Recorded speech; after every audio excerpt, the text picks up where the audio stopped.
Hey everyone, in this tutorial I'll show you how to add SEO settings in Durable AI in 2026.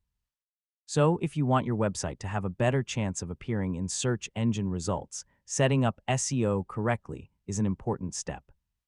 First, sign in to your Durable AI account and open the website you want to optimize. Once you're inside the dashboard, navigate to the website editor or settings section. Next, locate the SEO settings area.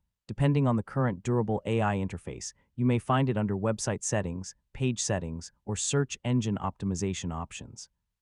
Once everything is complete, publish the website so the updated SEO settings become active online.